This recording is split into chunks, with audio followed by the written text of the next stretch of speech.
Selamat pagi adik-adik. Bagaimana kabar kalian semua pada pagi hari ini? Kakak berharap kalian semua dalam keadaan sehat dan tetap semangat untuk belajar. Perkenalkan, nama saya Apolonia Murni. Nah adik-adik, hari ini kita akan belajar ilmu pengetahuan alam tentang sistem tata surya tema 9 kelas 6 SD. Adapun tujuan kita pada tema hari ini adalah siswa mampu mendeskripsikan sistem tata surya, matahari sebagai pusat tata surya, serta posisi dan karakteristik anggota sistem tata surya. Dalam tema sistem tata surya, kita akan membahas mengenai matahari, planet-planet, dan benda langit lainnya yang ada dalam sistem tata surya. Oke adik-adik, pertama kita akan membahas mengenai tata surya. Pernahkah adik-adik mendengar istilah tata surya di dalam kehidupan sehari-hari? Jadi adik-adik, tata surya merupakan matahari dan kumpulan benda-benda langit yang beredar mengelilinginya. Matahari merupakan pusat dari tata surya itu sendiri adik-adik. Nah adik-adik, di dalam sistem tata surya, selain matahari dan juga planet-planet, terdapat juga benda langit lainnya, seperti asteroid, komet, dan satelit. Adik-adik, semua benda langit tersebut memiliki ciri-ciri dan karakteristik yang berbeda-beda. Bagaimanakah ciri-ciri dari benda langit tersebut? Dapatkah kita melihat benda langit tersebut dari permukaan bumi? Untuk lebih jelasnya, berikut akan kita bahas. Nah adik-adik, kita tinggal di planet bumi yang merupakan anggota dari sebuah sistem tata surya. Sebenarnya, tata surya kita hanyalah sebagian kecil dari galaksi. Apakah itu galaksi? Galaksi merupakan kumpulan gas, debu, dan miliaran bintang beserta tata surya. Tata surya kita hanyalah bagian kecil dari galaksi Bima Sakti. Apakah itu galaksi Bima Sakti?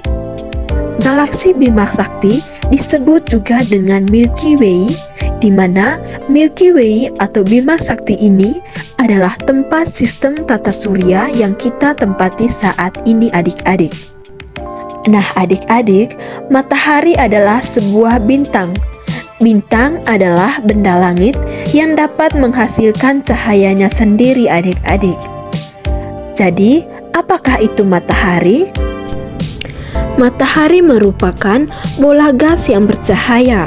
Matahari ini tersusun atas 92% hidrogen dan 2% helium. Nah adik-adik, tentu kalian tahu bahwa suhu matahari ini sangatlah panas. Suhu permukaan matahari kurang lebih 6000 derajat Celcius dan pada bagian dalamnya lebih panas lagi adik-adik, yaitu suhunya kurang lebih 15 juta derajat Celcius. Kalian bisa bayangkan betapa panasnya matahari tersebut. Perlu juga kalian tahu bahwa secara garis besar matahari tersusun atas 6 lapisan adik-adik. Berikut akan kita bahas lapisan-lapisan pada matahari beserta fungsinya. Yang pertama adalah lapisan korona. Adik-adik, lapisan korona merupakan lapisan terang yang tampak menyelimuti matahari yang tersusun atas gas ringan. Lapisan korona ini menjadi lapisan paling luar dari matahari. Yang kedua dinamakan dengan lapisan kromosfer. Lapisan kromosfer merupakan lapisan yang berada di luar lapisan permukaan matahari yang tersusun atas gas ringan. Yang ketiga, lapisan fotosfer. Lapisan fotosfer adalah lapisan yang terlihat dari bumi yang tersusun atas gas yang bertekanan rendah. Yang keempat, lapisan konvektif. Lapisan konvektif adalah lapisan yang berada setelah fotosfer dan menghantarkan energi matahari secara konveksi. Yang kelima, lapisan radiaktif. Lapisan radiaktif adalah lapisan yang mengelilingi lapisan inti dan menghantarkan energi matahari dari dalam ini secara radiasi. Yang keenam dinamakan dengan lapisan inti atau lapisan dalam. Lapisan inti atau lapisan dalam yang terletak di bagian pusat yang menghasilkan energi matahari adik-adik. Selain matahari, anggota dalam sistem tata surya yang kedua adalah planet. Adik-adik, seperti halnya bintang, planet juga terlihat bercahaya di langit. Apakah perbedaan antara bintang dan planet? Jadi adik-adik, kalau planet adalah benda langit yang tidak menghasilkan cahayanya sendiri dan berotasi serta berevolusi mengelilingi matahari. Nah, sedangkan bintang merupakan benda langit yang mampu menghasilkan cahayanya sendiri adik-adik. Planet ini berukuran cukup besar sehingga gravitasinya mampu mempertahankan bentuk seperti bola. Di dalam sistem tata surya terdapat beberapa planet. Dahulu adik-adik, kita mengenal ada 9 planet yang mengelilingi matahari. Kesembilan planet tersebut yaitu planet Merkurius, planet Venus, planet Bumi, planet Mars, planet Jupiter, planet Saturnus, planet Uranus, planet Neptunus, dan terakhir adalah planet Pluto. Namun adik-adik, berdasarkan baru tentang pengertian planet bahwasannya Pluto tidak lagi dimasukkan dalam golongan planet. Nah, hal ini disebabkan karena Pluto masih dipengaruhi oleh gravitasi dari planet Neptunus adik-adik. Jadi, tata surya kita saat ini hanya ada 8 planet yang mengelilingi matahari, mulai dari planet Merkurius sampai dengan planet Neptunus. Adik-adik, sekarang kita akan membahas mengenai penggolongan planet. Yang pertama, penggolongan planet berdasarkan letak garis edar digolongkan menjadi 2, yaitu planet inferior dan juga planet superior. Planet inferior adalah planet yang lintasan edarnya berada di antara matahari dan bumi, yaitu di antara Merkurius, Venus, dan juga planet bumi adik-adik. Nah, kalau planet superior adalah planet yang lintasan edarnya berada di luar dari peredaran bumi adik-adik. Planet-planet superior ini diantaranya planet Mars, Jupiter, Saturnus, Uranus, dan Neptunus. Yang kedua, penggolongan planet berdasarkan jarak dengan matahari. Berdasarkan jarak dengan matahari, penggolongan planet ini dibagi menjadi 2 adik-adik, yaitu planet dalam dan juga planet luar. Planet dalam terletak di antara matahari dan juga sabuk asteroid. Jadi, yang dimaksudkan dengan sabuk asteroid di sini adalah yang diberikan tanda seperti ini adik-adik. Planet dalam adalah planet yang berada di dalam lintasan sabuk asteroid ini. Planet-planet dalam yaitu planet Merkurius, planet Venus, Bumi, dan juga Mars. Sedangkan planet luar adalah planet yang terletak lebih jauh dari matahari, yaitu setelah sabuk asteroid. Sabuknya ini juga diberi tanda ya adik-adik. Planet di luar sabuk asteroid ini adalah planet Jupiter, planet Saturnus, Uranus, dan juga planet Neptunus. Karakteristik anggota tata surya. Yang pertama, Merkurius. Merkurius adalah planet terkecil dalam tata surya. Planet ini lebih kecil dari bumi dan jaraknya paling dekat dengan matahari adik-adik. Waktu yang diperlukan Merkurius untuk berotasi adalah 59 hari dan waktu revolusinya adalah 88 hari. Planet ini tidak memiliki satelit alam adik-adik. Yang kedua adalah planet Venus. Venus selalu tampak bercahaya terang dan planet ini paling dekat dengan bumi serta memiliki ukuran yang sama dengan planet bumi. Venus sering disebut dengan bintang timur atau bintang pagi adik-adik, karena planet ini juga sering terlihat di sebelah timur sebelum matahari terbit, kemudian disebut dengan bintang senja atau bintang malam karena dia juga terlihat di sebelah barat sebelum matahari terbenam. Selain itu, planet ini juga disebut dengan bintang kejora.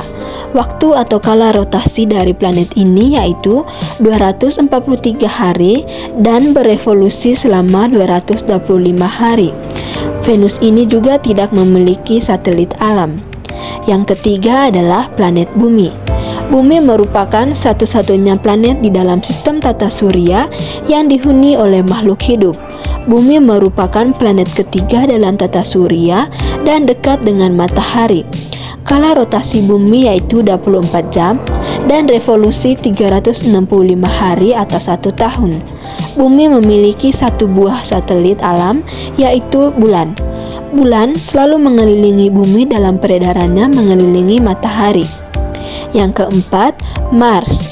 Planet Mars disebut juga sebagai planet merah adik-adik.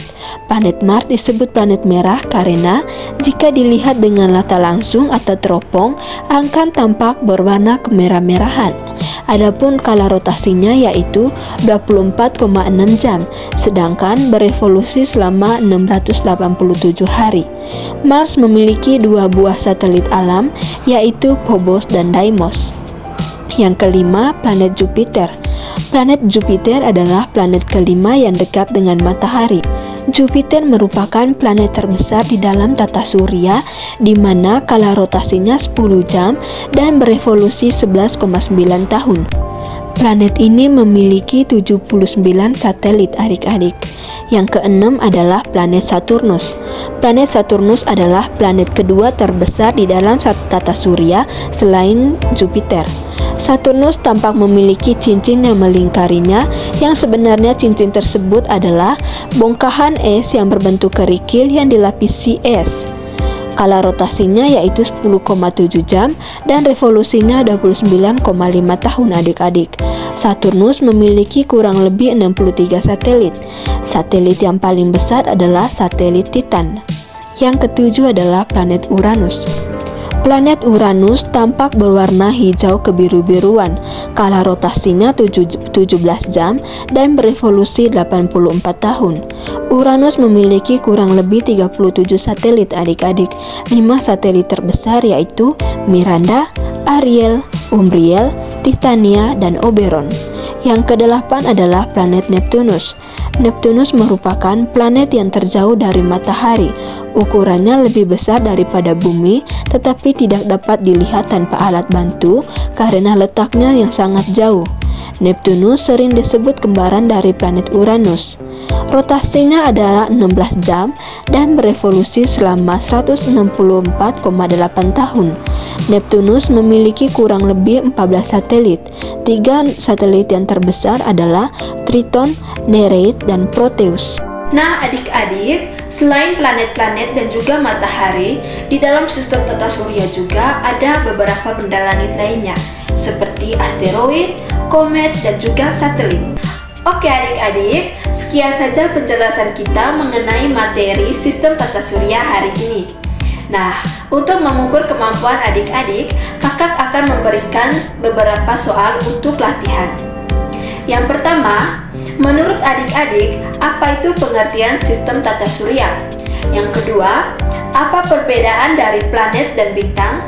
Dan yang ketiga, dari ke-8 planet, kira-kira planet manakah yang memiliki ukuran terbesar di dalam sistem tata surya? Silakan dijawab ya. Baiklah adik-adik, pembelajaran kita mengenai sistem tata surya sampai di sini dulu. Sampai jumpa minggu depan dan tetap semangat dalam belajar.